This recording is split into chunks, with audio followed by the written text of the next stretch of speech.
Game on, ladies! The series continues. Well, not the series. The tournament continues with another series. That's a little bit better. So, yeah, we got Cursed Hollow right now as our first map between the Fan Club and Feel the Heat. And let's have a bit of a look of who takes this one. It should be an interesting one. I mean, the players here are also going to advance to, I guess it's already the winner bracket final then. Yeah, and winner bracket final would be kind of amazing one way or another. I mean, we already have one team in the winner bracket final. I don't want to spoil anything here, but still. So, right now, we got a Deathwing banned out. We also have Anna banned right away. We had Vikings in one of the earlier games, and honestly, at this point, I would just love to have the Vikings picked again. Cursed Hollow is a good map for it, but I don't really think that those teams are really jumping in on it. Either way, it should be a pretty fun series here with Feel the Heat. They had a really good showing in the first match of the day that they played. Now, of course, against the Fan Club, you're up against a much tougher opponent, against a much stronger team. And we'll see how that goes. There's already our Malfurion ban as well, so supports get focused quite a bit here. And, well, let's see what we're gonna get as our first pick in this setup. Tai on Vala. Okay, it's cowgirl action again. Yeah, Tai coming in for the Vala pick.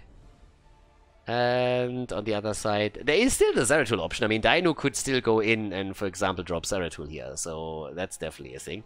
We have on top of that, too, still Ultralisk himself. It could be interesting for X-Ray, because X-Ray is usually playing a lot of the supports that were already banned out here. Oh, okay! Alright, we're going immediately to GARROSH Zarya. That combo was born on Battlefield of Eternity, more or less. And now we have it on Cursed Hollow as an insta-lock. That's kind of hype. That could be really fun here now. Okay, so we get Rega plus also ETC. Lauber is back on one of his best heroes. One of his main heroes here. I'm still a bit curious what exactly we have as range damage for Feel the Heat, considering the circumstances right now. But, yeah. Okay. Jaina gets banned. There's that. And what else? I just want to see what the hyper carry is at this point. I would really just love to have someone that can get some extra auto attacks out too. I mean, you could play Jimmy if you really wanted to. He has also potential to go into Exterminator if you're trying to just simply get boss control. We've seen similar things happen now on Ultra Pass, for example. But in an ideal world, you get Vala with that pick. The old man gets banned out. I don't know why. I mean, with coronavirus being everywhere, he's not going to make it anyways. So, yeah, Deckard Cain, that's a wasted ban if I've ever seen one. Ultralisk on Reyna. Okay, there it is. Jimmy for the auto attacks. Off we go. Yeah, and Lucio gets picked too. Okay. Double pick for the blue team side to round the draft out. And Swampgrota still hasn't had his hero. Swampgrota is a bit salty right now. I mean, you could still go for his Alarak play. I don't think that we're going to get it here. That's not really the setup for it, but what is Swampgrota going to play? There was a severe lack of Junkrat in the previous games, and I guess in this series we are at some point at least going to get a bit more Swampgrota Junkrat action. So Dehaka gets picked for the global, and we have Medivh now as well. And the last pick, offlane. Dehaka is already confirmed as the counterpart. Now the question is to simply what Blade is going to take for himself in order to face off against him. And, well, let's see. Hesitating a little bit. Rexa! Okay, it is Rexa and Misha time. So guys, let's jump in. Game number 1, best of 5 series. We are in the winner bracket, semi-final of the Division S Playoffs Europe. So let's jump straight in. Map number 1. Game on, ladies and gentlemen. Let's get this show on the road here. game number 1 in the best of 5. And just to immediately let you guys know, for everybody that is wondering about it, Zul is actually not allowed in the tournament because after the recent patch where Zul got reworked, there is a bug with the skeletons, and therefore he is not allowed to be played during the playoffs.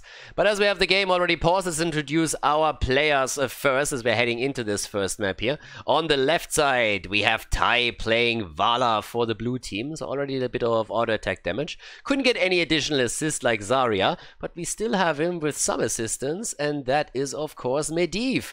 So the old cheater is in the game again. Svamgrota playing the hero right now to drop those shields whenever Vala is in trouble. We have Copenhagen on DeHaka dealing with all of the global aspects of the game. Can therefore guarantee them a little bit of early experience when he stays on the opposite side of the map to burn down another minion wave, maybe even 2 together with that. We have Henning on Rhaegar. Rhaegar always fantastic when you have a lot of camps on the map because his lightning shield can help him and any other hero out to take the camp a little bit more quickly, so camp control is super important here. He also can do it solo in a reasonable time frame, which is always important. We have Lauber on ETC, and on the red side of the map, Feel the Heat playing with X-Ray on Lulcio, Dino on Zarya, Ultralisk on Reyna, Wit on GARROSH, and Blade is playing Rexxar.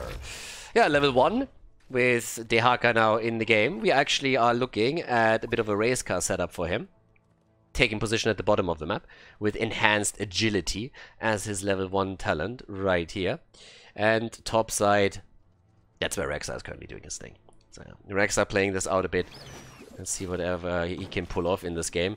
The dangerous setup, of course, from the red team's perspective, or what they really want to play here, is the combo with Zarya and with GARROSH. Once that you have level 4 and you have the speed barrier, you are in a position where you can do a whole lot of work by simply dropping the barrier onto GARROSH and then allowing him to flip someone into the team.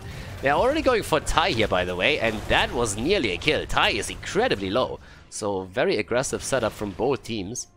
Honestly, for a moment I was thinking about DeHaka just maybe moving down here and trying to get a kill. The question is always, how much does that kill really do for you in the early stages? When death timers are still insanely low and you lose instead experience at the top lane, that's probably a bad trade for you. So DeHaka not making a move there. When you look at the talents, then keep in mind what I mentioned during the draft. Ooh, that could be a kill, and it is a kill. Nice! First blood, nicely done. But yeah, look at the talents here on Zarya's side and on Jimmy. Jimmy with Exterminate on level 1 and Feel the Heat for Zarya. So as I said previously, it's a little bit more common these days on maps where you have bosses to consider going into Exterminate as a level 1 talent. We've seen that on Alderac Pass, we've seen it on, obviously, I mean, Battlefield of Eternity, which is the map where you traditionally have seen Exterminator a bit more often, or at least teams play around it. But now after the recent patch has also nerfed Ace in the Hole a little bit, this is something that happens a bit more often just all over, and for good reason. Camp also is going to be timed. Ultralisk is currently trying to wait it out and wait for the opponent to take the camp on the left side first. Level 4 is in, that gives us, as expected, speed barrier. And it's a game of chicken. Henning against Jimmy. Jimmy against Henning. And Jimmy? Nope. Okay, who blinks first? Ah! Jimmy! No! He lost to the wolf. Okay, Henning is gonna delay the pick a little bit, just by a few seconds, so that they have the better position on the lane in order to defend it. But yeah, played it all around the objective, of course. Top side, we have still the one-on-one battle. Lauber is actually the one taking position against Blade here. And at the bottom of the map, it's Zarya against DeHaka. But yes, here's the setup. With the towers in range so that they can help out with the defense here. So it's pretty neatly timed. Could have been a little bit better if you want to nitpick, but it was pretty solid one way or another. Yeah, multi-shot doesn't have enough range for that, and that is the first tribute in the hands of Feel the Heat. Doing a good job with this. Everybody else now still in the middle of the map, thanks to the camp still alive, still sitting there. There's of course now an opportunity to maybe even take a couple of those towers down. In an ideal world, even get a kill. That spell barrier is pretty neat. Zarya still fighting it out at the bottom of the map, but yes, every single bit of tower damage matters at this point, of course. With level 7 abilities, we now also have the multi-shot build, the arrow build pretty much concluded. There's the repeating arrow, which seals the entire thing. I mean, granted, you can take siphoning arrow level 13, but 13 is a little bit more, it's a bit more flexible. You can go into quite a lot of talents there. 16 is, of course, another one. You don't have to go into Seething Hatred. We've seen quite a lot of arrow builds that ended up picking Frost Shot then. Ultralis gets saved. That's a beauty when you have actually GARROSH in your team, that you can even save heroes. Vala, on the other hand, she's not so lucky. No GARROSH for her, and that's another kill. 2 kills against 0. Feel the heat, ladies and gentlemen. I mean, we talked about them doing a fantastic job in the previous games, but now they're actually doing fantastic in this one as well. 2 tributes already for them. A little bit of a fight at the top here for just a moment. Not really leading to any additional kills or so. But talking about kills, bottom of the map. Medivh. Oh, clutch, my friend. Yeah, Svamgrotta, if he dies, he loses all 27 stacks that he has on the baseline. Never want that to happen to you if you're playing Medivh. So, yeah, he gets away. But that was also a close call. A little bit too close for comfort, I'd say. But I guess he's going to be okay with it, at least for now. So, as the entire rest of the setup here still continues, the next tribute is spawning, and of course you know what that means. That means that one of the teams is now very likely gonna look at a curse, depending at the top here. Alright, Lucio already got locked in by this. That's a bit of a problem. They want to still go for boss though. There's still the fight. Nobody's going for the tribute, by the way. It's completely ignored. It would be a curse against the blue team if the red team can claim it. They're trying to get the kill now instead, focusing their attention onto Dehaka, and he is likely to fall here. Dehaka down. Not even the portal could save his ass. And they can turn again, go for not only the tribute if they want, but also, of course, the boss itself. Strong setup right now. Very, very strong setup for them indeed. I mean, if they sneak down to the bottom with a couple more heroes and secure that, they will have a mad push against the opponent's team. But so far, nobody has moved towards the tribute. There's at least this one taken. Yeah, Rhaegar's gonna try and move in. GARROSH is caught. It seems like he's gonna be able to walk away with this and deny the curse, at least for now. So that's a silver lining on the horizon. And it happened, but still, top lane is going to suffer. And Lauber is also suffering as he gets taken down too. Yeah, it becomes quite dicey here for the FanClub. 4 kills against 0, level lead nearly for the opponent's team. At the top, you're seeing the fort definitely destroyed. Over here, they're trying to go for Medivh, and if they can get that kill, that would be a disaster, but they can't. Instead, it's actually the isolation. Oh, the sound barrier and the speed barrier, both saving GARROSH. Nicely done, and the quest is completed for Svamgrotta. So Medivh with a bit of an uptick here. Everybody is still low. The slide and the kill. That's a double kill right there. Lucio down, GARROSH down. The fort might have fallen, but they're not going to care about that too much. There's another tribute spawning now too, which means that they have a beautiful opportunity to now get the second tribute and maybe, just maybe, even go for the boss at the bottom of the map to get some counter pressure on the bot lane. That's, by the way, a lot of experience. Ty is sitting there like, ooh, baby. Look at that XP setup right there. That is beautiful. Zarya is already using her Feel the Heat to try and take another camp. Bruisers is what's on the menu. 2 tributes against 2. And off we go. Yeah, it's actually stabilized again. Game is very much so stabilized at this point. Interesting setup, to say the least. I mean, yes, for now, we have already the tribute appearing on the map again, and as you can already tell, there's also the little setup here on the left side, where we could see the tribute and the camp both grabbed in just a few seconds. So, let's actually see if they can make that play. Camp is taken. If you get the tribute now and you curse your opponent, you can go for boss too. I mean, if you win the fight even beforehand, you could in theory go for both. Leyline into Mosh Pit is still a thing though. It's a team fight now as we're speaking about it. Dino's already sitting tight over here. Okay, kill against Misha. 4 against 2 kills. All the ults are ready. Nobody's making a move just yet. And Zarya is trying to defend the mid lane. And well, not only defend it, if you can take some part of this down, then you are ending up in a situation where you're going to be way ahead. GARROSH, on the other hand, falls. Zarya not even there at this point. And yeah, that's starting to become very, very problematic for them now. That is bad news. Rexa is dead, GARROSH is dead, and that's a curse. That's a curse, and that in addition to the curse can also be now another... Yeah, well, another boss. And as I said, they're actually going for the boss first before they even go for the tributes. They're trying to stack the two. Guys, this is trouble. Trouble for Feel the Heat. They had a great start into this, but they are quite struggling at this point right now. And damn. So right now, boss is taken. Curse is gonna hit any moment. They have a talent advantage. Whew! The momentum, ladies! Zarya, I'm not sure if you really want to be there. I mean, Lucio's trying to help to delay this for as long as they can. But Vala is already pushing the bot lane. Boss is there. There's the 13 talent at least, but they won't be able to do anything about the curse itself. The curse hits, and so does the boss. And the boss is hitting hard at this point. It didn't really scale bad into the late game, don't get me wrong, but still. Couple of stacks for Vala as he goes for the repeating arrow. Locks 2 in and is able to easily connect them. So this one is already down. Fort eliminated. Trying to make the play in against the rest of the team here. Wit also cautious. Gets the speed barrier again as Dehaka still sitting topside. Using the global to get his team even more experience and push another fort down. The one in the middle is also exposed, but the main attention is focused onto the bottom of the map where they're already breaking through the boss in an attempt to maybe even make a play for the keep itself. Strafe used by Ty as he tries to zone them out. Dehaka eliminates the top fort with the wave. No biggie for him. Curse is active for another 19 seconds, and a kill here would just do wonders for them. They attempt to go for the mosh pit, but it got interrupted. The attacks are still going strong. Rexa is down, and they're looking for more. The slide after the throw, and nearly a double kill. 3 hit points. X-Ray had 3 fucking hit points after the arrow connected for the last time. The forts are all down, the keep is destroyed too, and they're even looking for the core at this point.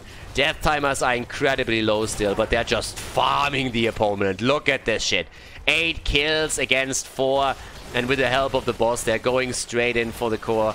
Trying to drop it. It's early, it's very early, but even if they just get a lot of damage in on it, that would allow them to theoretically just backdoor later on. 77%. They get another kill. It's just, Jesus, stop. They're already on the ground. Have a little bit of mercy here. Guys, if you have children watching this, do them a favor and just escort that out of the room. This is tough. Honestly, if you show that game to the coronavirus, it's gonna piss off straight back to Wuhan. Holy hell. I'm scared already. 16 talents in their hands now. 16 against 14. The elongated tongue is in as well, but boy does this hurt. Full map control for the blue team. I mean, they have the complete control over this game right now. And the bot lane is still pushing with the camp that was now taken, so yeah. That has to be defended against, which is what Rexa is pretty much doing at this point. There's another fight that could theoretically be attacked here too. If they can force that, that would be amazing. But yeah, not quite yet. But we're getting there. We're definitely getting there. Oh yes. Portals all over the place. Let's take a look at the damage output too. 36,000 by Vala. 22,000 by Rexa.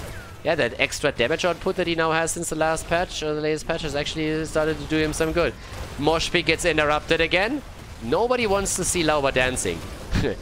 Me neither, by the way. It's just like saying, like, yeah, nobody wants to see Lauber dancing. So whenever he starts, it's like, dude, please stop. Honestly, his own team would interrupt him too if they could. 10 kills against 4. Lucio's dealing with the bot lane. There's the camp that is still pushing through the middle. That one also hurts, but they want to go for the boss again. And yes, we see that. Please get killed. That would have been fantastic. If Henning actually dies to the boss, that would have been the lull of the day. But there we go. With low. Ah, Ty can't quite make it. That strafe could have been the end of it. But yeah, they go for the tribute. Misha jumps in and takes them down. All right. Well, interrupts the channel. Don't takes them down. Didn't get a kill or anything. But yeah, the talent advantage is still there. We're soon going to see a kill, talent on 16 for the red team too. Maybe that allows them to fight back here. They have at least for now delayed a potential boss grab. And there's the 16. Alright, already starting to rotate back down. Trying to get a bit of a setup ready against all of this here. No. Instead, they actually checked out what the boss is doing topside, and Medivh, cheating as usual, is granting the vision, is like, wait a second, boys, they're actually going for it. Bit of a Hail Mary move. And Dehaka is escorting catapults towards the core through the bottom of the map. And the top lane is also pushing. Yeah, that's a bit of a weird one. I mean, the red team really has to decide what they want to do here. If they really want to pressure for this or not. But this is starting to hurt. And the core is already losing shields again. Yeah, Dehaka is just going for core here. Together with the catapults, there's no reason for him not to. Why wouldn't he? I mean, seriously. There's the attack at the top. Dehaka can push back in. Catapults are still trying to take those shields down. ETC is dead. Lauber eliminated. And off we go. 5-man ley line. 4-man ley line. 4-man and Misha. And someone has to move back here. That catapult is taking the shields down. Guys, someone has to deal with this. It's not going to eliminate the core, but it should be a little bit more damage. One shot, another one? Nope. 73 points.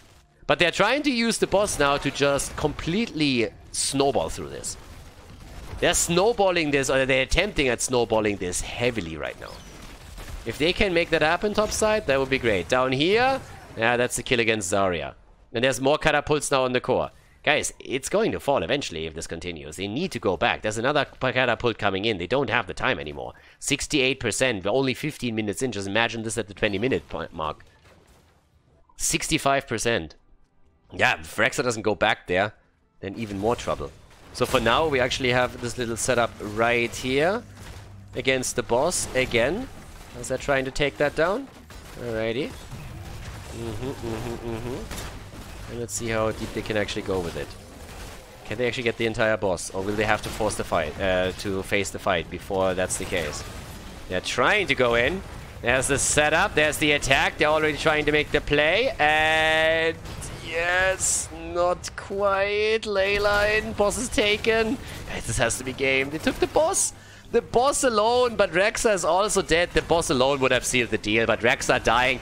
And there's the mosh pit interrupted once more, but it should still lead to a kill against mid. GARROSH is down, and with 2 heroes eliminated, and a third one following in just a moment, there's just absolutely no chance for Feel the Heat anymore to defend the core. They lose everything. They lose Jimmy, they lose Lucio, and it's a 5-man team wipe as they take down Zarya.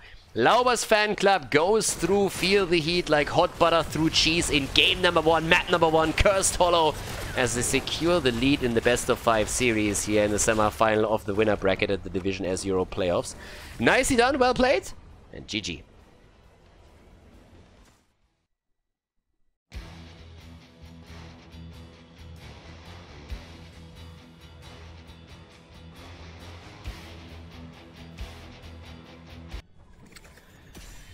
Game on! Game number 2. The lead is there. We have Lauber's fan club with a 1-0 against Feel the Heat. Despite the fact that Feel the Heat initially actually had a couple of really great moments on the map. They lost Cursed Hollow. And now we're heading into Infernal Shrines. So, let's have a glimpse of what's coming up next. In this case, of course, the big question is still, can Feel the Heat come back? They had a great series in the first round of the winner bracket. Whoever loses the series, by the way, is obviously not out. It's also best of 5, so we at least get 3 games out of all of this. But we'll see how this is going to pan out. And let's see. Leo gets banned very early. This is actually something that has happened like more and more often right now. Leo is just great for rotations in the early game on Infernal Shrines. He gets a lot of value on the actual fight on the shrine then too. So he's just overall an extremely solid hero. And of course, we don't even have to mention how good he is with Entomb and the Buried Alive once that he starts to go into 10 and 20. But when it comes to bans on Infernal Shrine, still, you could talk about like Vala being banned out, early pick into her. There's also the question what happens around Deathwing. It's another one. If you're playing with Washed Up, then Kerrigan is of course another one that you are looking at. But let's see. Malfurion. Ban first, so they're banning out Henning a little bit here. And what else? What do we get for the blue team as the first pick right now? Since, sorry, it's still ban time. For some reason, I was like looking at the bans and I was just like, oh my god, nobody banned Deathwing. First pick now. And I was like, wait a second, 1 ban's missing. So yeah, that makes a bit more sense now. So there's the ban against Deathwing. There's that. And we're also looking, of course, straight up against the first pick now, and it is a GARROSH pick. Okay. GARROSH comes in for wit. And yeah, let's have a bit of a look of how this is going to pan out, because right now with the double pick that we are seeing for the fan club, could definitely see, I mean, we're either going to see ETC or I would say JOHANNA for them. So JOHANNA provides a bit more wave clear, which is great for that. If you're looking for setups and combos, ETC can be fantastic. You can also, in this case for Vala, provide a lot of space. Zarya is getting picked again, this time for the opponent's team. And this is a style that they already played a long time ago. I mean, it's like way early stages of 2019, when Tai started to make a name for himself in Heroes of the Storm scene. He actually played oftentimes Vala, even before the buffs to Vala, with Zarya and without her on this map. It's a little bit of a flip here. I mean, look at this. Medivh on one side, Zarya on the other, so they're pretty much just switching out the two heroes. Which is going to make for an interesting game, to say the least. What else? I mean, Henning can go in straight in for the pick now. First we're going to look at our bans though. Okay, the old man banned out again. Yeah, he's really good with the seals on this map. You can really just control the entrances and all of the choke points to the shrines, and that makes it oftentimes tricky. Old man banned out. Bye bye. What do we get for the red team's ban, though? I mean, I would ban out one of the two tanks, the one that you want to face off against the least. Rega, yeah, fits, of course. This is a setup where, in theory... Wait, how many picks do we have left? I mean, in theory, they could go for Sonya still. So Sonya with Rega would also be super annoying, because then you have a lightning shield on top of that. But they could easily play something like this. Get a Sonya in, get Rega in if he wasn't banned, and then pick the main tank. Stukov and ETC. Okay, so that answers the question whether or not we're going to see JOHANNA here. And Svamgrotta still needs to pick his hero. Actually, I think in this case, Svamgrotta is going to play Zarya, and Copenhagen is going to go for the solo laner. That's what we actually would have to see. So let's have a look. Infernal Shrines and the last two picks.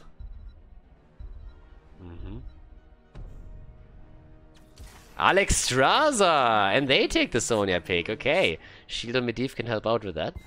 But yeah. What is Copenhagen now going to play? I mean, Blaze is still up too, so if you want to go for Blaze, then you can make that play quite easily. Blaze would give them even more sustain. You have Zarya already, so you're probably looking more for something that does damage. Or a little bit more damage, but he has great wave clear for the shrine as well. Chen, the panda, again, panda time. Alright guys, Infernal Shrines, map number 2, so let's go in and check out which team secures the victory on our second map of the best of 5 series. Game on, ladies! Game number 2, Infernal Shrines. Yeah, on the left side of the map, we have Henning on Stukov, we have Tai on Vala, Copenhagen on Chen, Lauber on ETC, and Svamgrotta on Zarya.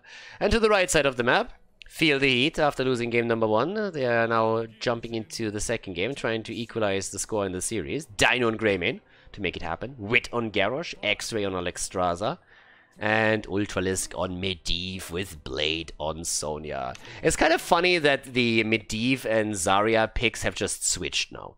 That's kind of funny for me. Feel the Heat on level 1 here. And at the same time, we have now the Portal Mastery for Medivh. And yeah, let's see how this one is gonna pan out. The combo is actually really good, what we have on Lauber's fan club, if played correctly. But then you have the Medivh factor together with Sonya, that's quite powerful. ALEXSTRASZA with the Dragon Queen is, of course, super strong for Infernal Shrines when you're trying to secure yourself the objective. So that's a nice one. And we'll actually see. But yeah, it's gonna be quite interesting. It should be an interesting game. I mean, the last one was honestly quite clutch up to the point where the fan club just simply gained so much momentum that they turned a snowball into an avalanche and it couldn't be stopped by Feel the Heat anymore. So yeah, that was a bit of a frosty one. But in this game, things could of course look very different. First shrine, top side. And just now the rotation between the lanes of the teams here. And Yes, there's the pan again. Nice! Actually, this is by far, this is honestly the best skin and the best tint. The white War Master armor is amazing. It's pretty cool. I like that one a lot. There's a couple of really good ones on Chen, but for me personally, that is definitely the favorite here. Then you ride into the battle with the money pick, and you are just a glorious warrior whose opponents will flee at his sight immediately. Because he's so intimidating, you know? Okay. I mean, just think about it. If someone would actually ride into battle on a pig, you would run away from that guy too. I mean, that guy must be crazy. So, yeah, you want to get away from that as quickly as you can. But anyways, down here, laser show is starting. Psst. Good old Zarya in the heat of the battle. That's exactly how that works out. But, yeah. Let's see. For now, we have level 4 talents coming in. It's still a bit of a slow approach. On the other hand, we have the attack against Tai. Unsuccessful. But dangerous. Could have been a kill. 4 on both teams. Levels are in. Talents too. Multi-shot build is in. Choo-choo! And let's go get this shrine going, guys. Daddy needs a fight. Daddy wants to have a little bit of Heroes of the Storm teamfight action right here. Okay. Everybody moving topside. And, well, Cam is of course a bit easy to take if you not only run Greymane, but you also run the Heroes of the Storm variation of Eminem here. And if you have no idea what I mean, then look at the portrait of Sonya and just imagine imagine Eminem with an orange wig. And I'm not talking Trump style, right? I'm talking like this luscious hair that we have here on Sonya. Once you see it, you can't unsee it. Thank me later. So yeah. The Heroes of the Storm Eminem is already dropping the axes and the smashy smash. Like Eminem is dropping rhymes here. But now that the shrine is active, the teams are homing in straight on it. Level 5, 5 versus 5 setup. Level 6 for the two teams now. We're not really looking at level 7 talents just yet, but we're getting close there. Wit is in a bit of trouble, but with the Indomitable, he is able to dodge out on the stun of ETC's power slide and is moving away from it. Nicely done. Well played. So, with that, the shrine seems to be under the control of the blue team for now. They're having the position right here, starting to push them out, trying to move straight in for the potential kill. There's the Dragon Queen, though, as X-Ray decides that it's time to breathe some fire of the opponent. You could say they are trying to let them feel the heat. And they get the kill against ETC, too. So ETC is down, that's level 7, and yeah, it seems like the red team has actually turned this. Nice! Well done. The only level 7 talent made it possible, and the Dragon Queen on the boot. Now they have the chance to take not only the first Punisher, but also push through here and maybe break through the fort. Probably not quite yet, but we'll see how it goes. Right now, the setup is still totally Gucci. We have X-Ray sitting at the top, Sonya's moving down to the bottom. Bit of a flank position for GARROSH down here as he's thinking about moving in and allowing the team to get another kill, trying to set it up for them. So far, not quite happening, but with the portal they're able to jump over the wall without any problem whatsoever as soon as the Punisher is baited. So they're actually trying to get a bit more out of all of this. And they look at a kill potentially against Tai, but he gets healed up. Oh, but there's a flip! There's no taunt though. Instead we have Medivh saved, and that was necessary because he's at 21 stacks already. And they get the entire fort. Portal time! And all of this happened in a 4 versus 4 setup. Yeah.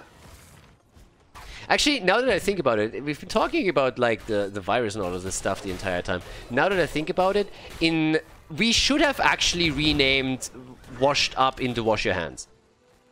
I mean, seriously, if there's a public service announcement that you really need to get out now, if this is a time to go for a rename, this is it. Washed Up, they should do the right thing and just rename themselves into Wash Your Hands. I mean, we need to take a petition right there. I feel like this is the inevitable conclusion of the times that we live in right now. I don't think how you could advocate for anything else here. 1 kill against 0, both teams on level 9, and with the first objective over, it's of course time to focus the attention onto the camps again and try and go for the mercenaries here.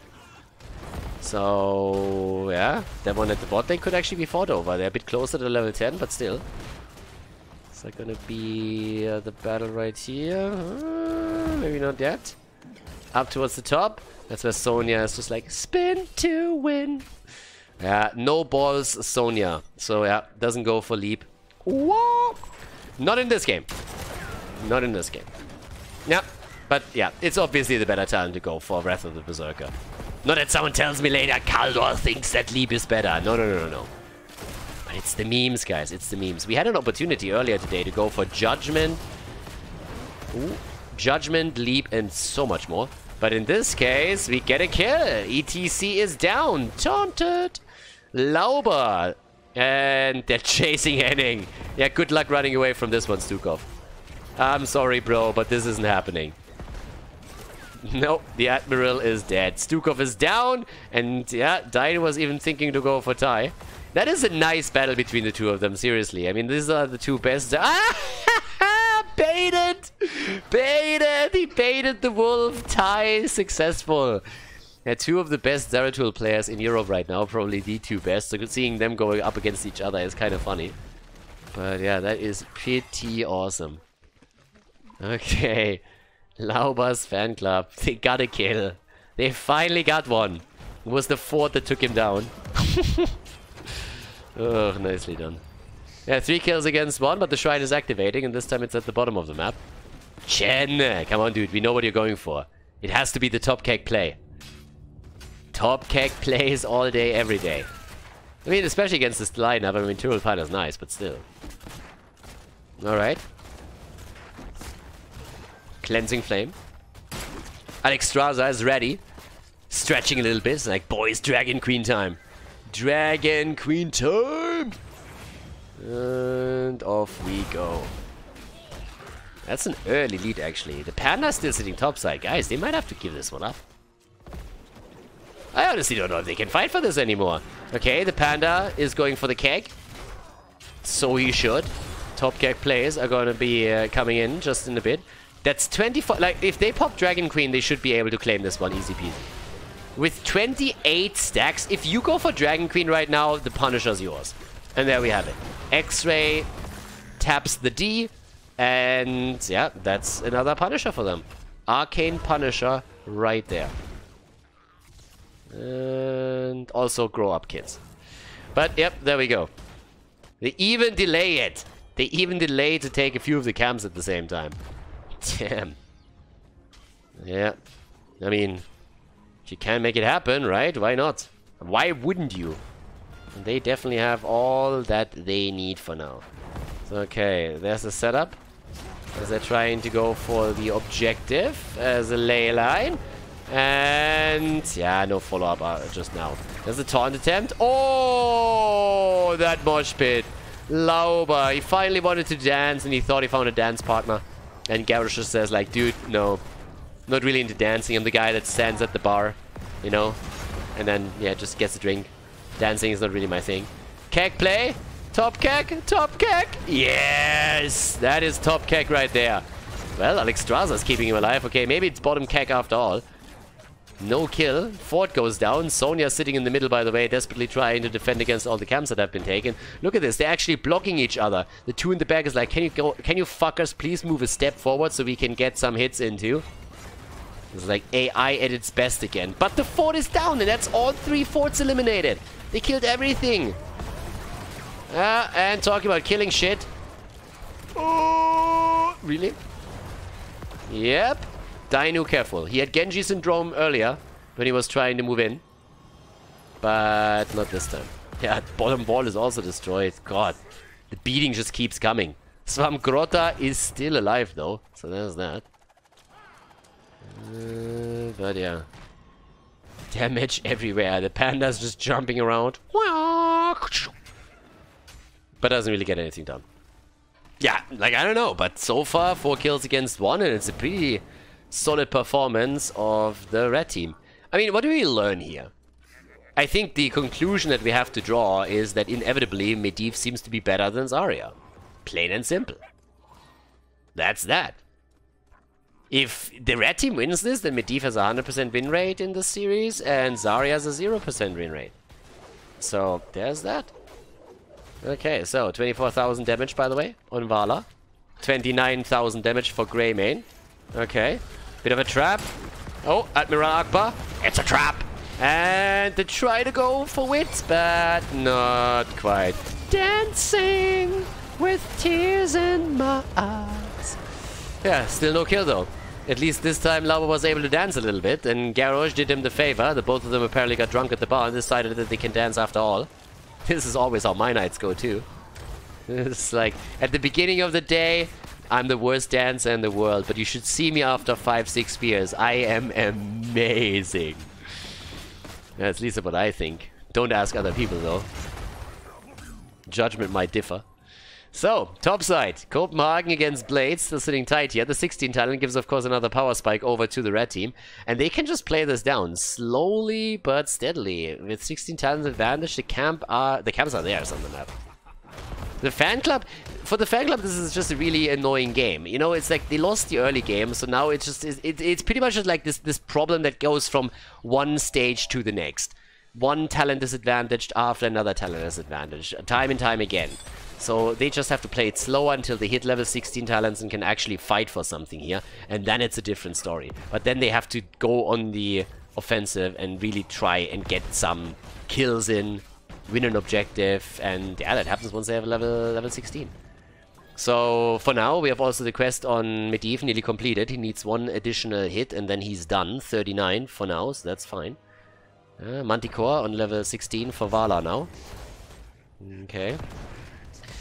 Yeah, and that's now the moment where we could actually see the game shift a little bit.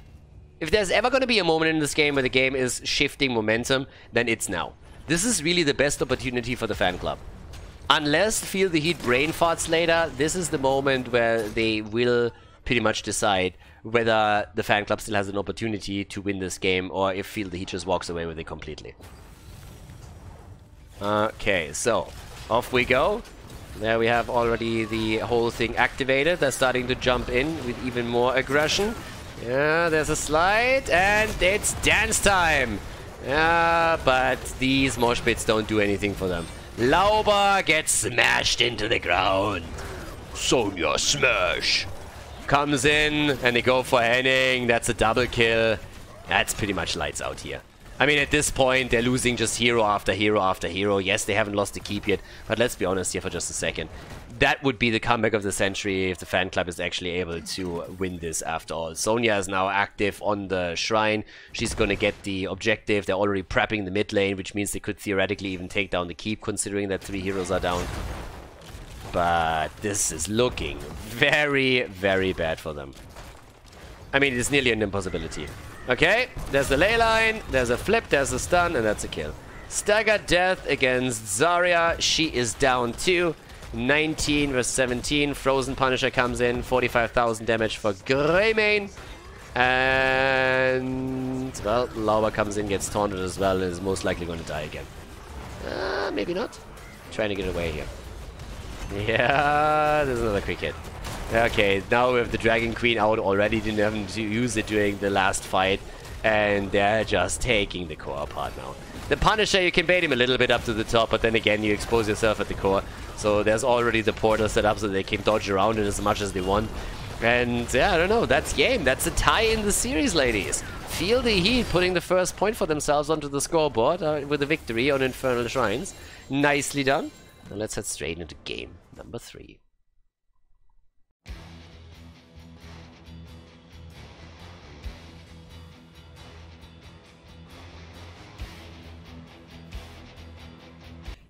Game on, ladies and gentlemen! Garden of Terror! Lauber's FanClub against Feel the Heat, ladies. Yeah.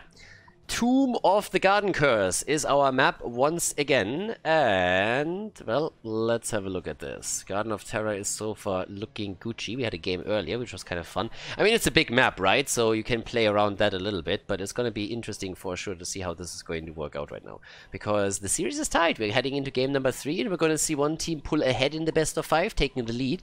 And who's better at the macro game? Since this is what Garden of Terror usually comes down to. Couple of globals, maybe get the bird in, get the Haka in. We've seen Vikings here. Deathwing gets banned as usual. That didn't change. So yeah, there's that. And let's go. It's actually kind of interesting that we have it played a bit more in these playoffs now. That's honestly something that I personally find kind of surprising, since most of the time it's not really a map that a lot of the players really want to play or anything. So, yeah, we'll see. For now, we have a bit of a delay on our second ban, but it turns out to be GARROSH. They're apparently a little bit annoyed by him just coming in. I mean, it's a little bit also of like a ban against his entire Medivh setup, right? So if you get Medivh now, at least there's no hero that can just simply jump through the portal, taunt you, and then move away from it. So there's that as well. That helps.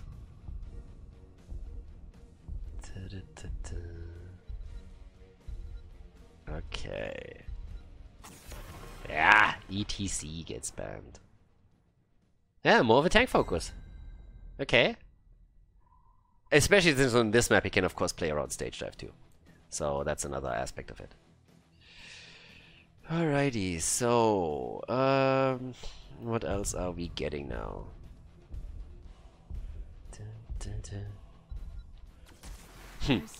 Vala gets picked. First pick again for Ty. Solid. And what else are we grabbing up here for the opponent's team? Every single time I see Dino on the side, I really just want to be like, okay, Zeratul, go, Zeratul. And this is an Abathur map too, so you could actually Zeratul Abathur it here, if you wanted to. But if so, you don't want to do it like too early normally. Usually just wait a little bit so that you see what the other side has to offer. In terms of targets in particular.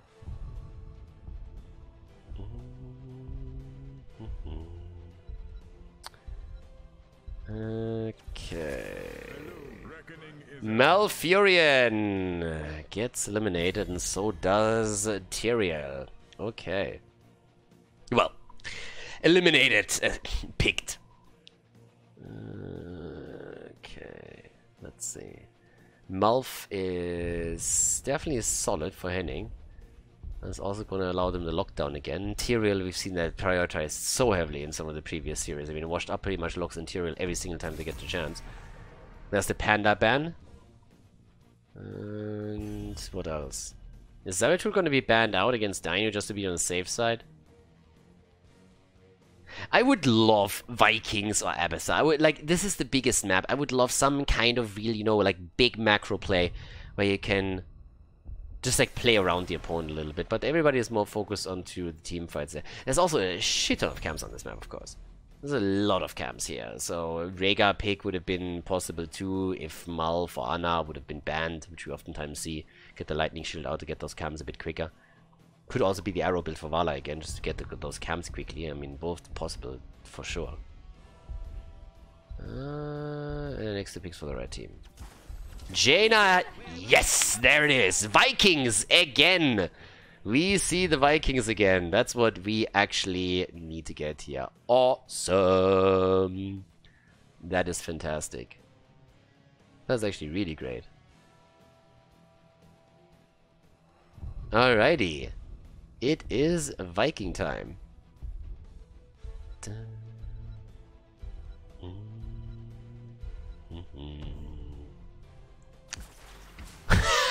Murky! Nice!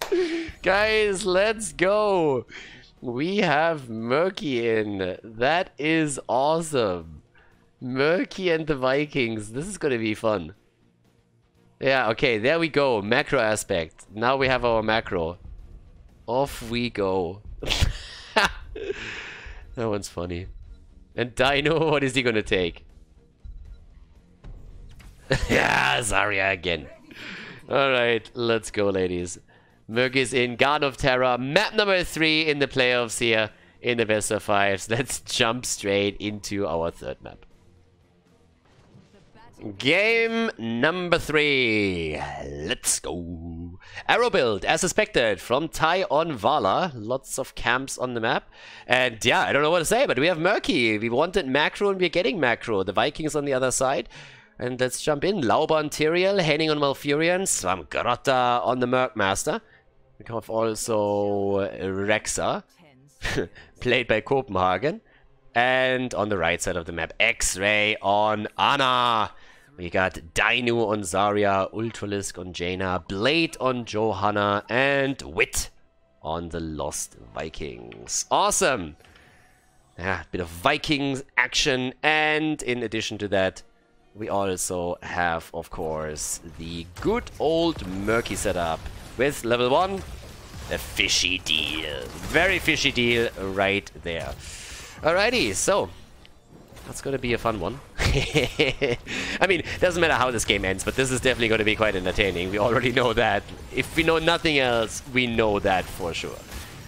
So, yep, Blade is already pushing this top side.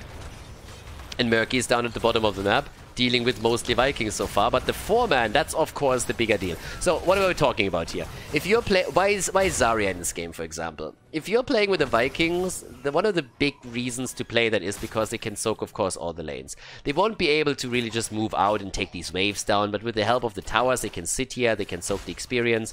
And then you have a very strong 4-man that is supposed to just simply move in and take down the opponent's structures. That's where Zarya comes into play.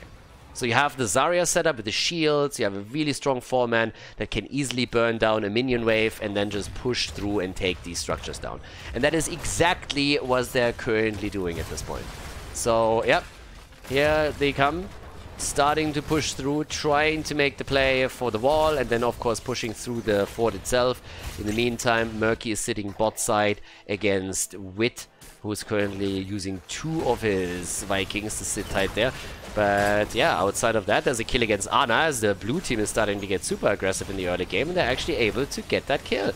And shutting the support down is of course nice, because now this 4-man is struggling to sustain themselves, and they can't take the direct fight anymore, so they actually have to move back already. In the meantime, Murky is rotating and is utilizing the camps to push those lanes aggressively, and that means that they're actually doing a whole lot of work here.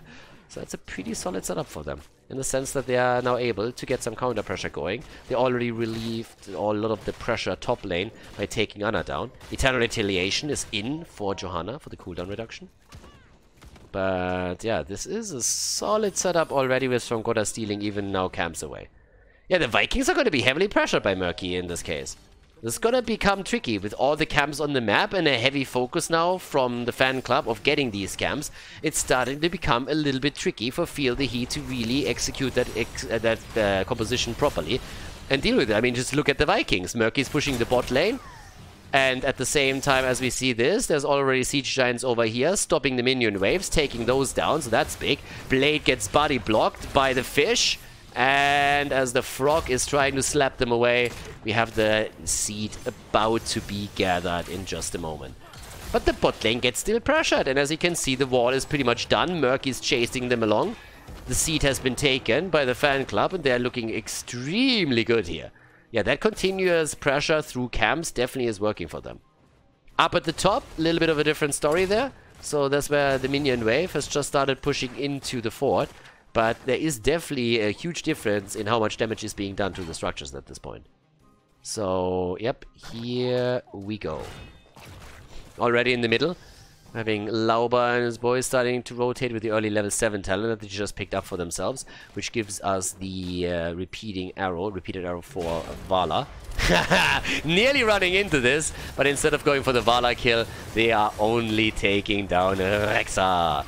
And there's the counter kill. Ana is dead again, and they're not stopping with that. They are trying to go for Blades too on his JOHANNA.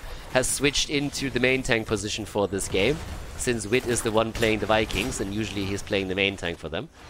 But 4 stacks for Vala now, trying to get a bit more out here. Doesn't have the cooldown ready yet, but so far so good.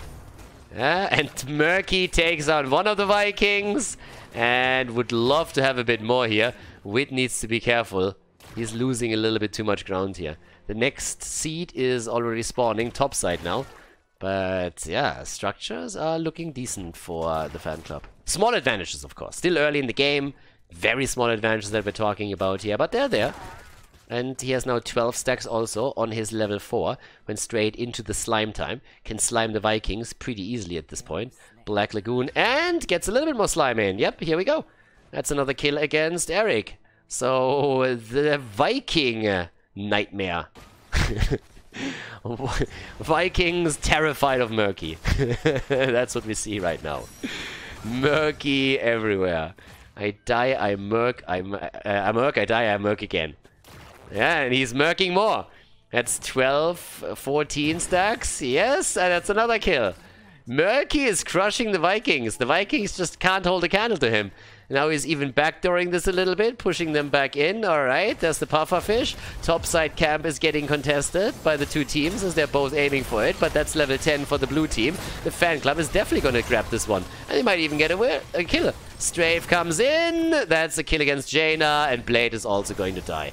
And with both of them eliminated and the camp now pushing in and Siege Giants moving in through, is there anybody that doubts that we're going to see the top fort now fall? Over here, Wit is still trying to control the camps, but yeah, it's the camp control more than anything else. Look at the minimap. They're painting it blue completely. They're taking every single camp with a fishy deal, with everything that they have here. They're just moving in time and time again, taking the camps, putting the Vikings under pressure. They just can't deal with all of this. And Murky's getting 3 stacks now on his level 4 and can just easily do that. Gets the Octo Grab out. I mean, why the fuck not if you're already at it? Fish to the face, and Olaf is down. And they go for the next seed here too, which is seed number 2. In the middle of the map, another fort gets attacked, and I don't know what to say, but this is looking more and more like a Murky victory. It's not over yet. Vikings in the late game can still maybe turn this around, but the situation is still getting a bit dangerous. 5 kills against 1 for the blue team.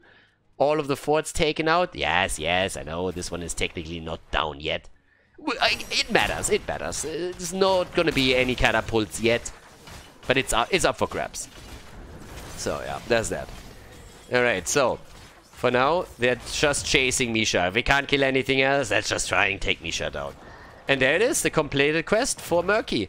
So at this point, we even have the slime amount increased even more, and Murky is just gonna slime away here. 62,000 siege damage. I mean, compare the siege damage to what we see on the other side. The Vikings have 39,000. Jaina has 38,000. Nobody's even close. He's going for the keep. I don't know what to say. Like, Murky is going for the keep, and he's giving them a fish again. Gives them the fish, and there's a next camp that comes in, and in the meantime, the rest of the team just pushes at the top. But this is a losing preposition no matter how this turns out now. The keep is going to fall, and then they're going to shift the focus a little bit towards a different lane. Murky is taking the keep down right now. It's nasty. It is nasty and it hurts. Vikings, they're just abandoning this. Now we're having the Web Weavers. The Garden Terrors, my bad. Yeah, moving on all the lanes. This one is already a bit disappointed because there's nothing to kill on the lane anymore. Can go for the core, but, well, I don't think that's going to do too much. The fort in the middle is now falling, and Murky is terrifying the opponents. Top damage, by the way. Top damage for Murky right now. Murky is just going to slime and all. It's slime time again. Yeah, top gets pushed. Okay, Olaf is down, and Murky is there. Murky moving through the middle. I love how this Garden Terror, by the way, doesn't do anything. Garden Terror doesn't do pretty much nothing at this point. It's too early in the game. We're 8 minutes in. They still have lost already one of their keeps. Yeah, Murky coming in again. Was it, by the way, big chance to go for March of the Murlocs here and getting a little bit of Murloc fever into this. But no. Denied. Don't get any of that. With level 13, we now have the fish tank. Yeah, another Viking falls. So does this wall, by the way. With the exception of the tower. Yeah, the keep is getting attacked now too. Catapults on the core. It's too early. That's the only problem that Swamkota has here. It's just too early. The catapults just don't do enough damage yet. That's literally the only obstacle that he faces. He's just like, I can escort the catapults to the core 6 days a Sunday. The problem is, they're just not doing enough damage yet. And eventually, they'll be depushed. So yeah, Murky is also rushing around here. By the way, just looking at the stacks, Murky hasn't died yet. This is the first time. But so, Swamkota doesn't know how to play Murky. Don't you know, Swamkota? If you're Murky, you just die all the fucking time. Nah. But he died for the first time 9 minutes and 30 seconds in. They have a 3-level lead with level 16 talents now. Which is bonkers. Yep, and off we go. With the 16 talents, it's time to slime. The toxic build-up right here. Yeah, it will become a very difficult lane to hold at the bottom. The Vikings alone won't be able to do that. Yeah, and honestly, Murky can now try and also nibble at the keep in the middle. Murky's a total nightmare to them right now. I mean, seriously, what are they gonna do? Murky can start to pressure the keep in the middle. He can air scout catapults to the core. Needs to be a bit more careful here, but the more heroes are being dedicated to Murky duty, the more heroes are missing elsewhere on the map and can, for example, not defend the keep or something else. This is getting bonkers. Oh god. Okay, so 6 kills against 1. 17 against 14. Yeah, and there we go. 13, look at that!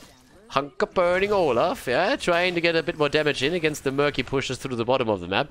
More wave clear needed. Yeah, still the interrupts over here. Anna, strafe, and kill. Yeah, that's the kill against Anna. Ring! And the counter kill. Nicely done. Good job by Ultralist. That was actually a double kill setup for him. Very well done. Can they get this one? Eric comes in with a slingshot hit and interrupts it. Yeah, they're gonna grab at least one. That would be the second one actually if they get it. We're not there yet though. But what is Murky doing? He's murking. Murking at the top lane right now. Yeah, Wit is very much alone here. That on the other hand is kind of nice. Johanna just died though. But Vikings over here can steal the camp away, so that works. Anna is also on the move back. Eric is dead, and guys, it's going to be the end of the keep. They're going to lose the keep again. They're sending heroes top. They're going to lose out on the seed again because they need to deal with Murky. Seed is taken, and Murky is just like lol. Goodbye, keep. Give him the fish. Yeah, the frog is already jumping. Ah, frog in a bubble, right there. Keep remaining in the middle, but yeah, I don't know what to say. It's just bad news. Svamgrota is taking them down one keep at a time. Yeah, Fountain is also eliminated. The Vikings, the fuck is that? Oh, they go right for the marathon. I've never seen this talent actually outside of try mode. Okay. Vikings now trying to play against this, but yep, not happening. Motherfucking Murky! Murky has 48,000 hero damage, 100,000 siege damage, top damage dealer in the game in every single category. The rest of the team is just wanking on the map somewhere. They don't even do anything anymore. Oh, this is just too fucking good to be true. And they're gonna get level 20 any second. Murky is just like, ooh, there's another keep left. Let's go for that. Yeah, and the big tuna kahuna. Oh, yeah. Oh my god. This is ridiculous. The sleep dart on Murky. Yeah, well, he's the biggest damage dealer right now, so yeah. Oh god, top lane gets pushed, keep in the middle isn't done yet. But I mean, guys, seriously, how is the blue team, or how is the red team supposed to win this? No matter what they do, like, they either have to go up against the 4-man or against Murky. There's just camps all over the place, taken consistently by Murky and the rest of the team to get the pressure up. The keep in the middle is nearly down. Murky's chasing Vikings, defending the bot lane. The fight at the top is breaking out over another camp. It's just camps. All day, everywhere. Yeah, okay. There's the boars getting unleashed too. Kill command. The frog is on the way. Yeah, Ring of Frost. And strafe, sanctification, nano boosted chain. Is it enough? Is it enough for kill? Nope, only Misha dies. And the frog is also coming in now. Okay. On the run, but at least this siege giant camp was taken. And Murky is back at it. Murky is immediately back at it in the middle of it. The Vikings are just desperate. I mean, they're at least starting to push out the top lane, so that is starting to work for them a little bit. But our frog in the bubble could actually start to backdoor that keep now, as all of this top side happens. still about the next seed, and with 2 seeds under their belt, Feel the Heat could also get down the first objective for themselves. Look at the Vikings, by the way. The 16 talent just speeds them up to a ridiculous amount. Svamgrota still on the run, and that's another kill. Yeah, but he's already buying time for the rest of the team, and he's gonna be back in another 10 seconds. But the Vikings are starting to push the lanes out a little bit more efficiently now. So they went up to the top. There's a kill against Wando. Yeah, Eric is down. Quest is completed for Vala. Balog is down too. Murky is back. Coming in. And there it is. The Octo Grab. Yeah, decent damage. Can they get the kill? Ring of Frost, Nano Boost, and nearly a kill against Teriel. But the Tranquility keeps them alive. Nice. Well done over here. Svamgrota still on the run. Murky is fine. And, well, down here we have 3 catapults pushing in. That has to be dealt with. Alrighty, another one taken. Okay, catapults are taken out too. Top key, by the way, top 4 has never fallen. So, yep, instead, we have level 20 talents now for both. Murky, still on the move. Murky on the move once again, as both teams now have level 20. Storm talents are here.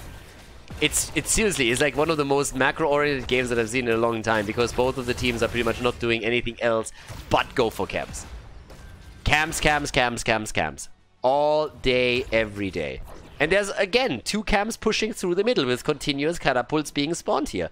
So that forces the red team back. They need to defend and defend and defend and defend. And here we go. Balog is by now also dead again. Blade is also in a bit of trouble. And now the last keep could fall too. And bot lane, catapults are on the core now. Or in a second. Yeah, they're taking the last few waves down, but here comes the aggression. There comes another camp as well. New catapult should soon come in too. And that core is gonna lose quite a fair amount of the shields here. Yeah, it's getting tricky. At least the catapult is down, but it's objective time. Yeah, here we go. Can take down the Guardians and then easily take that. Murky at the bot lane, escorting catapults in again. Second catapult now to home in on the core, which means that we have any second now the shield falling. Yep, 97, 94, slowly but steadily. Losing point after point. Murky helping out with the fight over here. Down goes one. Ring of Frost doesn't do a whole lot. Sanctification on the ground, and they get the kill against Ana. Ana is down. But it is actually the red team that gets the objective. Red team controls the objective. Vikings useful for once. The problem is that everybody else is dead. Everybody else is dead. So yeah, you might have just gotten the Garden Terrors, but that doesn't mean anything if your opponent can simply move to the core and take you down. Lauber's fan club, ladies and gentlemen. They have the lead in this best of 5 series now as they lock in a victory with Murky on Tomb of the Garden Curse. GG and well played.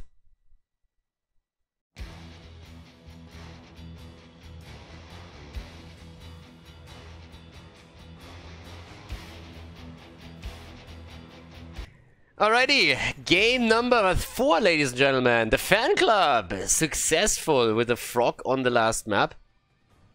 That was a pretty interesting one. Vikings against Murky. Not a battle that I expected to see anytime soon. I'm happy that we did though. And Svamgrota is showcasing his exquisite Murky skills. Like, I'm not really sure if this is a compliment or not, if you are extremely good with Murky, but either way, he did it for the team. So there's that. Well, for now we have Battlefield of Eternity as our 4th map, and I mean, in theory, this could also be our last, of course. So let's have a look. Well, they are actually hesitating quite a bit right now on all of this. There's a lot of hesitation here all of a sudden. I mean, when it comes to the bans, I would at least have expected on a Battlefield you kind of have your script set a little bit. Vala is really good here. Jimmy with Exterminator. Deathwing can be banned out. There's a couple of heroes that you usually look at right away when it comes to a map like Battlefield. I mean, this is very scripted. If Jimmy gets picked, Exterminator will likely be the talent again. Zarya is the hero that they all have to consider, given that everybody of, like, both teams played a lot with Zarya already. If anything, I honestly expect Fear the Heat to ban Zarya out. But she's great for the foreman, obviously. So, there's that. I mean, now we have 2, like, of the more standard bans. It's actually kind of interesting that, for example, Li Ming has fallen off a little bit. I mean, fallen off is the wrong word. But she is not really played as adamantly anymore here as an early pick as she was previously, because other heroes have started to like move into that role a little bit. Doesn't mean she doesn't see play. She obviously she sees play on Battlefield of Eternity. She's great. But just recently, there's a few other heroes that have started to push back in slightly. So, we have GARROSH as the first pick. Malfurion and Ana have both been banned out, so again the focus on two supports that we are seeing here. And what else? Come on, let's go. Ah, Swamgrota with Medivh over Zarya. I'm pretty sure that they were discussing going into Zarya and they decided in favor of Medivh instead. I mean, he has the better track record in this series here for sure. And there's a Zarya pick on the other side. And also Jimmy. Okay, now we're talking. So now all of a sudden everybody is starting to jump straight into that. And yeah, this is going to be a bit hype, because now we have the GARROSH-Zarya combo again. But I'm pretty sure that the FanClub knew that already. I mean, they are the team that started all of this crap on Battlefield of Eternity in the first place. So it's not like these picks really surprised them by any means. But they just said, hey, Medivh and ETC, that's the setup. And then we play around it. There's still the Reyna pick. So now what damage dealers do they have that they can play around? Li Ming, Greymane, R2, that could definitely be options here. If we get another 5-mapper, that would be fun. Like 2 5-members in a row here, that would actually be pretty hyped today, if it comes to that. Alright. Greymane gets immediately banned. Eliminated one of the options that I just mentioned. There's still a bit more, but yeah, nice setup now. They're actually, they're a little slower now when it comes to the setups here. Much slower in the way that they're actually picking those heroes off. There's Rhaegar, fair enough, that's good. And what else do we get? Sylvanas! Okay! Taya and Sylvanas still leaves us with, of course, one more hero that can be taken here. I mean, they still need an offlaner. They need someone on that offlane. So Medivh and Sylvanas are going to try and dish most of the damage out. But if they can get an offlaner topside, that can also do some work. That would be great for them. So Copenhagen needs to play around that. Thrall, Rexa even maybe again. And Stukov and Arthas. That's a nasty setup. I mean, you can literally throw Arthas into the opponent's team and try to set that up. So, yeah, that's a powerful setup. And Reyna, actually it's kind of sad, because if they didn't nerf Ace in the Hole, that would be the perfect setup for Ace in the Hole. You have literally Arthas just slowing everybody down so that you consistently proc the extra damage. But now, of course, it's only 10% instead of 15. Yep. Malthael. Last pick. Game number 4, everybody. Battlefield of Eternity. Let's jump in and see if the FanClub can take the 3-1 victory here, or if Feel the Heat pushes it to a 5th game in the series. Game on! The FanClub, eager to make this a 3-1 victory. And on the other side, we have Feel the Heat trying to come back into this and claiming another victory right now. So on the left side, here in Battlefield of Eternity, we have Henning on Rhaegar. We have Ty on Sylvanas, Swamgrota on Medivh, Lauber on ETC, and Copenhagen on Malthael. Here we go. On the right side of the map, X-Ray for Feel the Heat on Stukov, Dino on Zarya, Wit on GARROSH, Blade on Arthas, and Ultralisk on Reyna. I mean, at this point, it's actually a really fun setup that we currently have for Feel the Heat. I kind of like what they're running here. But can they break through Swamgrota's Medivh? That is more the bigger question, I want to say. So, we'll actually have a little bit of a look at that. I mean, again, we'll have a little bit of a glimpse of what's happening here in just a bit. But for now, of course, on level 1, we already have the Spine Launcher. Here comes Exterminator as expected. The talent got buffed 2 patches ago. In the recent patch, they nerfed Ace in the Hole a bit. So if you play on Battlefield of Eternity, this one is by now more or less a no-brainer. And it is quite powerful. If you go up against Reyna with Exterminator on level 1 and you end up in a race on the Immortal, then whew, you are going to be in trouble so quickly. But yeah, that said, top lane, Malthael. That's going to be a bit hyped to also see in the later fights as well, especially of course with the Medivh support. And down at the bottom of the map, it's already just an endless brawl. With the little caveat that Lauber nearly got taken down there. I mean, that connect on Jimmy was actually a really good one. Look at the stacks on Svankgrotta though. He is at 12 stacks already. Yeah, he is crushing. 1 minute and 20 seconds in and he's already looking fantastic there.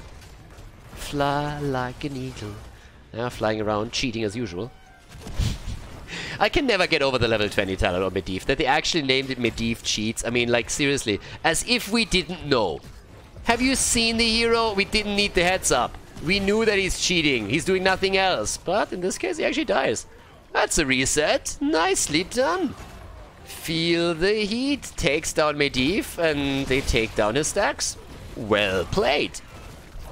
That's something that usually doesn't happen to Svankgrotta this early in the game. And the 4-man down here is murdering. Look at that wall just disappear, especially without Medivh. Like, damn. I mean, that starts hurting. This is a great setup with, especially Arthur not sitting topside. There's an early level 4 talent for them now too. I mean, boys, this could... we could see a second best of 5 head into the 5th game. That's actually possible. So, level 4 talents are in on both sides now. We have Zarya on the red team side with the maximum charge as a level 1 talent. Nearly done, by the way. 110 at this point. And already everybody's starting to jump around again. Dominant Souls is going to be the talent for Malthael for sure. Because he's already starting to throw some shade. And top side, they're starting to take the wall down now. So the 4-man has actually shifted the position a little bit. To put pressure onto this one now too. And trying to set this one up. Attempting to get some decent damage in, which is exactly what they're currently doing as the Immortals are spawning. Caps are of course taken 2. Locked down against ETC. And boy, that was clutch. Careful, my friend. If they lose a hero now, then they are going to be in a ton of trouble. Gotta be careful here. Up at the top, still trying to go straight up for the fight. Keep in mind, if Jimmy makes it actually into one of these positions, he's going to be in a great spot to at least give them the halftime show here, which is pretty much what they're going to aim for with this case. Yeah, there's the flip, and they're going to go for Svankgrotta again. Not able to get the kill, but I mean, it was close, and Jimmy, as I said, is attacking down here and is doing a whole lot of work. Yeah, he just won them the halftime show. The rest of the team was fighting it out with the remaining heroes of Feel the Heat at the top. But as you can tell, Jimmy takes it. Exterminator is pretty bonkers at this point. It's an incredible talent on if you're trying to win the Immortal. It's incredibly powerful for this. So over here, the attack is in again, and it seems like the blue team is just going to lose this one. Easy peasy. Ultralisk is firing away and has no problem securing the final few hits. They're trying to, of course, go for a little bit more. X-Ray! Oh, the kill against him. So there's at least a little bit of hope for the blue team. 1 kill, 2 kill. Nice. FanClub action, ladies and gentlemen. Nicely done. Very well done, actually. Those kills were super important considering that they now have to defend at the top lane. If not for those two, it would have become a big problem. It could have actually cost them a 4-2. And you don't want to lose the position in the game this quickly. Talking about Medivh, by the way, and losing shit, he lost early on, of course, his stacks, but by now is back to 20, so he is starting to fight back slowly but steadily on the stack count. So that's at least something. At the bottom of the map, there's still another fort also being pressured, so despite the fact that they lost a couple of heroes, death timers were of course low, so the heroes are back quickly, and they can now start to do some serious work. Medivh is dead again! No! Jimmy! They actually got him! Jimmy gets him again, and what is happening with Svankgrotta here? Second time that he dies in this map now, and that means that his stacks got reset again. How many did he lose in general? 35, I think? It's like, damn! That's kind of nuts. That is super frustrating for him. I mean, seriously.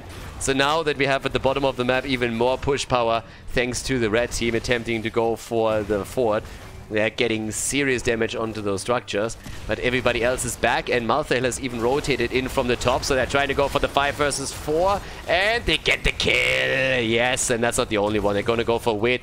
They have Stukov already eliminated, and they're even thinking about switching onto the next target, and thanks to Sylvanas disabling the 4, they can actually make that happen. The portal comes in, Dino with a fantastic juke, but he is not going to get away from this one. Is he? No way. Nah! Oh, the shield! He actually gets out Dino, the Juke Master 2000, right there. Well played. Yeah, and they didn't take down the fort either. So now the Immortal is spawning. It's even experience for the two teams. But damn, things are tight in this one. This is a really close one so far. Yeah, now we have the bottom fort attacked, but the camp has been taken down now. Of course, they need to still worry about the fact that Jimmy is just doing way too much work against the Immortal, so that would at least worry me. Have to be very, very careful with that. Let's see if they can actually do anything about it. They have to kind of force a team fight. I mean, at the end of the day, this is pretty much what you're trying to do now. Okay. Off we go. Our setups on the left side are already in. Jimmy is firing away. Bot lane. The fort is actually going to be severely attacked. This is going to do a whole lot of damage here.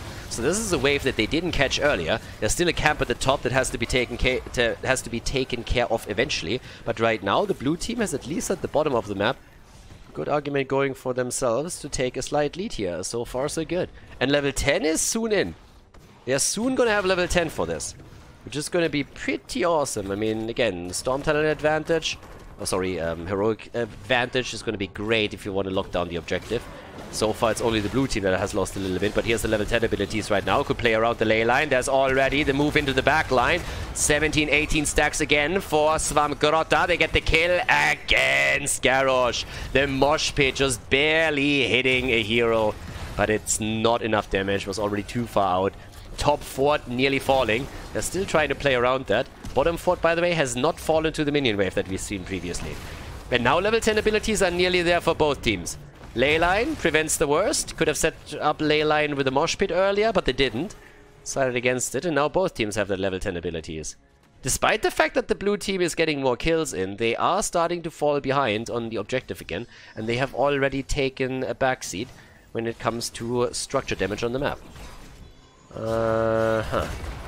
So for now, there's another lockdown attempt, and ETC is dead. Nice. Feel the heat. Coming in swinging. Heavy aggression from them, and they are gonna lock in another Immortal. Or at least likely they will. It's quite likely. With Jimmy in position and not being contested, I don't really think that they can do anything about it. Well, there's the attack. Jimmy's already firing away. Over here, last rights kill denied by the flip. Great job by GARROSH. And the Immortal is now taken. Red team takes it again. This time it's only 50%. At least the fort down here is going to fall. That camp is doing work. But if they can't get any kills, then the Immortal is going to do quite a lot of our. Top side, that's where we have the Immortal. Immortal travels top side. So that's what's happening there. Down here, Ancestral even. Oh, is that a mosh pit? Doesn't have to cool down. Slides in, and the double kill. Nice. Yeah, they sacrifice the top fort to get the double kill. And now as they push through the bottom of the map, they're just going to try and trade.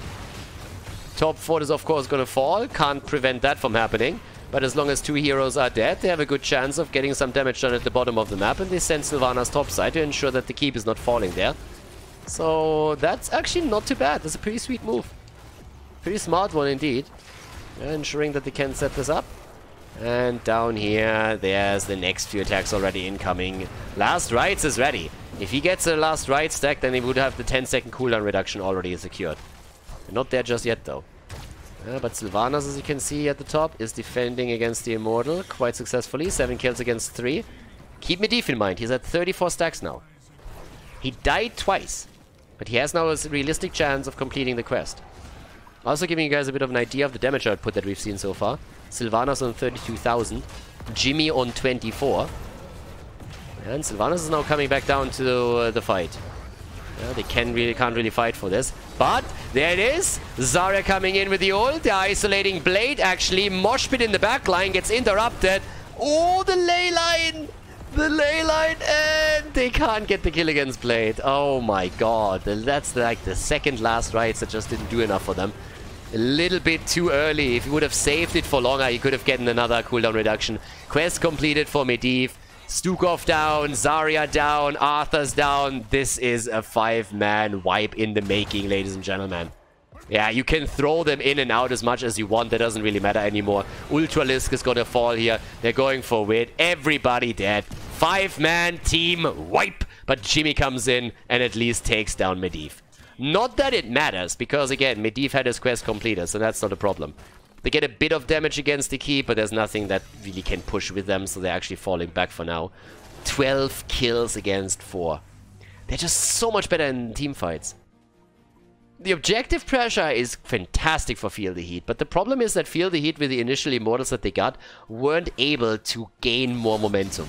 If you have a composition that is more so focused on the objective and you're really just trying to race that down as quickly as you can and you win it reliably, then you need to do work and damage with the early ones that you get so that you will take a snowball over your opponent and be consistently ahead in experience and therefore also talents. And that's not something that's happening for Feel the Heat now. It doesn't, by the way, mean that this composition that they're running here can't kill heroes. Of course it can. I mean, just look at that setup. But it's a bit trickier for them, especially with how the FanClub is playing this right now. They're nicely coordinated here with a couple of blunders maybe from Svamgrota, which is quite uncharacteristic for him on Medivh. But now with 15 against 13, an 8-kill lead, they're already looking at this again. And they're on the defensive now. They can't trade. They won't be able to trade normally. Alright, there is the ley line. Okay, but yeah. Quite too many ults being used here right now. Not really a lot of value out of it. Still, there's a couple of important ones up for the blue team. They have some fantastic ults already. Moshpit being one of them, but also the last rights, if used correctly, could grant the second last rights kill, and therefore also the cooldown reduction. A little bit of damage against the Immortal, but the blue team has lost a lot more hit points, thanks to Jimmy just doing Jimmy things. Big camp top lane. They give up the halftime show. They lose ground on the macro level again, so they give up the halftime show, and obviously they hope to get level 16 with this. If they get level 16 here, then it's the dream. Then you can win the next fight without even trying. But the position is not in their favor either. That's going to be another Immortal if they're unlucky for Feel the Heat. Yep, there comes the attack. Yep, right away towards the right side. 16 isn't ready yet. They gotta fight this. They can't allow Jimmy to go in for this one. They took the camp on the left side at least, so this is going to push the bot lane. That's definitely going to help them, since they want to put more pressure onto the keep itself, and they haven't lost the fort at the bot lane yet, so they are the ones spawning catapults every third wave. And here's the level 16 talent. And Ultralisk is down. Jimmy is dead. That's the end of Jimmy, and they're of course going to try and take a few more. Yeah, and by the way, this is the second stack also on last rights. Blade on the run, Moshpit and Leyline at the same time. Not the best look there, but Arthur's is down too, and all of a sudden it's a chance to go for the first Immortal in the game. But their own Immortal is low. Oh, so low. And they don't have a lot of time. They have some. It's not a ton. So they're trying to burn this down as quickly as they can. Tai in particular, of course, just shelling away with Sylvanas. Over here, nobody's moving in just yet. They are playing with the vision. Medivh knows exactly what's happening. And yeah, now that Jimmy is back, Ultralisk is going to try and make a last Hail Mary attempt of winning this one. And he actually might. They stun him out once, Immortal stun is in, and this is a blue team Immortal. Well played. Yeah, well done here. Okay, so still a level 16 talent advantage, which is of course big. 14 against 4.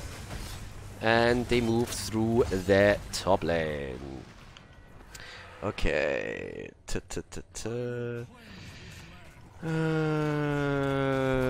Here we go. Alrighty, so topside pressure. That fort is gone. The question is how much more can they get? Oh, yes! The third stack for Malthael. Malthael with the third stack right there. And they're taking the fort down too. Nicely played. Well done. Yeah, now it's problematic for the red team. Good Hyperion trying to zone them and buy them a bit more time to take the Immortal down. Keep in mind, this one pretty much didn't have any shields. They had an Immortal with 1,800 HP shield, nothing more. But breaking through that wall is important now, and they expose the keeps completely. Big shove again. but there's no fight just yet. And Malthur's cooldown reduction is starting to become significant. Better position on the map for the blue team now. They still have a fort at the bottom of the map. They've opened up the keeps. They have an 11 kill advantage. And they have a talent advantage. For not much longer, granted. I mean, again, a couple of seconds and 16 is going to be ready for the other team too. But here we go. The rotation down to the bottom of the map in the attempt to grab this one up as well. Okay, so... yeah, well, let's check that out. There's a level 16 talents right there. And the team in blue has moved to the top again to push with the camp a little bit more. Now, they are not ahead in talents any longer, but they have still the stats advantage. And being 2 levels ahead actually matters. That gives you a pretty neat boost over your opponent.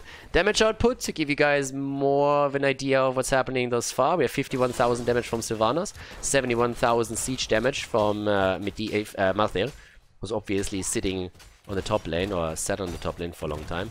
Medivh is just providing vision the entire time, dropping portals to freak out the opponent's team as the Immortals are spawning again. Now level 20 is not close enough to be a threat, but yeah, I shouldn't delay it too long.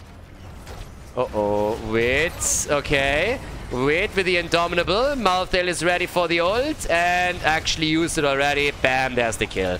Kill is in. And they could go for the second one, and indeed they do. Oh my god, they're gonna get everybody, don't they? Oh, Ultralisk is down. It's a fight. Guys, this is the end. This is the end. This is game. It has to be.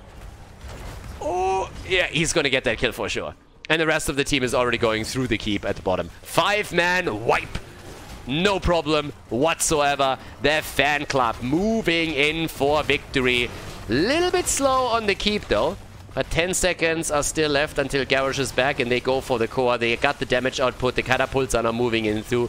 There's also a Khaldor camp. And even with GARROSH coming back in just a second, it doesn't matter anymore. This is going to be a 3-1 victory for the FanClub. They move on to the winner bracket grand final. Or the winner bracket final, to be a bit more exact. But nicely done. 3-1 victory for the FanClub as they take down Feel the Heat in this best of 5 series at the Season 2 playoffs. GG. Well played. Hey everybody, thank you very much for watching the video today. I hope that you guys had some fun with the coverage here.